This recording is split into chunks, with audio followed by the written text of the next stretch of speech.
Welcome, time for some art fun. Today is my art YouTube Q&A video, so stick around. I have had an art YouTube channel since late October of 2021. I'm recording this video in early December of 2022. So it's been just over a year since I've had my channel. I have currently 2,540-ish subscribers, and I thought I would record a Q&A video just to help anyone who's also interested in either starting a YouTube channel for art or who has a very small channel and is looking for that motivation to keep going, which can be really hard to find when you have a small channel, like under 500 subscribers or under 1,000 subscribers or even under 5,000 subscribers. Different people see a small channel as different things. I always think of a small channel as under 1,000 subscribers because that 1,000 subscriber mark is really meaningful here on YouTube. You get different access to different things at 1,000 subscribers, and it's something that feels like a big milestone for people who have a YouTube channel. So I was looking for a lot of motivation when I was under 100 subscribers, under 500 subscribers, under 1,000 subscribers, and under 2,500 subscribers. Those were my milestones. In my head, personally, I thought over 2,500 subscribers for an art channel was a big channel. And anything over 2,500 is just basically huge. And of course, there are the genuinely ginormous channels like Doodle Date and Mira Byler and Lindsay the Frugal Crafter, Super Ray Dizzle. There are a lot. Peter Draws. There are actually a lot of huge, ginormous ArtTube channels, but that's sort of, in my mind, the difference between being someone who has a job in a kitchen, like as a line cook or as a chef, and being someone who has a whole show on the Food Network. Those channels are so huge, they literally could be on a network. So I don't consider those in the realm of possibility. That's a whole other level of just being famous that I'm not even thinking about. It's more, could I have an art channel where I have a lot of people to talk to about art? I can learn things from them, learn different techniques, learn about new supplies I've never heard of, learn how to use those new supplies when I find them.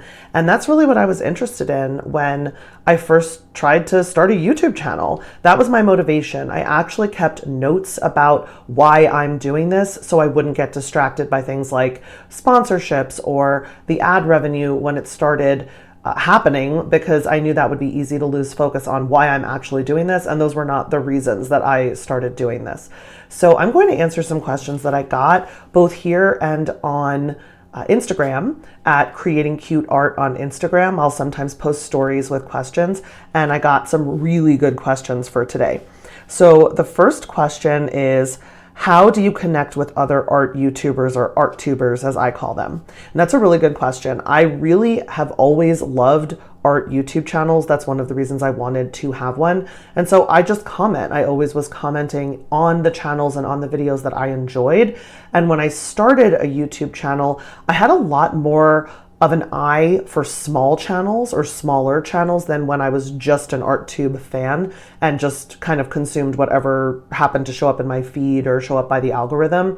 When I had a really small channel, I would actually look for other people commenting and see if they sounded like they had a channel, and then I would go look at their channels. And as I started watching more small art channels, it started suggesting more small art channels. And I just commented and found my little group of other ArtTubers that I really love. I'll probably put some up on the screen here so you can enjoy them too. If you want to check them out, they are awesome. I also get in touch with people on Instagram. So I check my direct messages on Instagram, and a lot of times people will send requests for my PO box, or basically my safe address, to send me things to try or to send me thank you notes or just letters in general. Sometimes people will send me their art so I can see it privately because they're not really ready to show it in a public way like on Instagram or on YouTube, and I love that. That's one of my favorite ways to connect with people in this community, especially people who comment on my videos.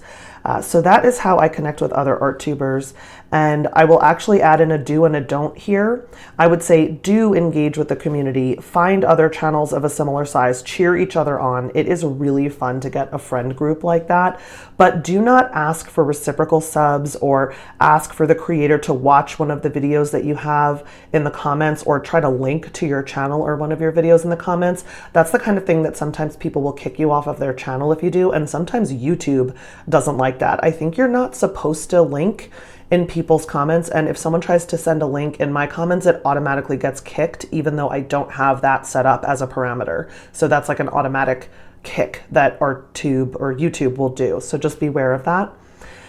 The other questions I got, the next one would be, do you plan your videos and how? It depends on what type of video. If I'm doing something like this, like a Q&A video or an instructional video or like a 3 tips, 5 tricks, things like that, I definitely take notes. This same person asked, how do I do that? Do I keep a YouTube journal? And that's a separate question to me. I do keep notes. I have little notebooks all over the place. I love fountain pens. If you watch this channel, you know I love fountain pens, and that's just another excuse to use a fountain pen in my notebooks. So I do take notes. I'm looking at my notes right now for this video, and it's really just an outline. I don't like to write down, like I don't do a script or anything like that. I like to just make sure I don't forget a big point.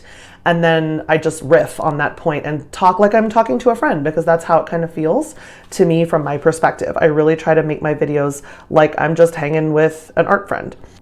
So that's really the extent. I'll put ideas down in my journal, like big picture ideas, like paint a hedgehog, or like this one, I wanted to paint a little baby fox, and I also wanted to do an art YouTube answer Q&A. So I outlined the questions when I got them and kept them in a list, and then jotted down shorthand for my answers.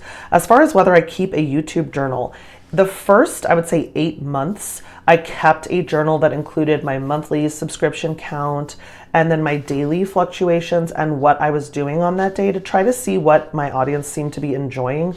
Like I put down that I got 6 subscribers when I put up my color mixing 101 video in January of this year, or that, I hit 1,000 subscribers after I did my no budget art haul for my birthday last year, things like that.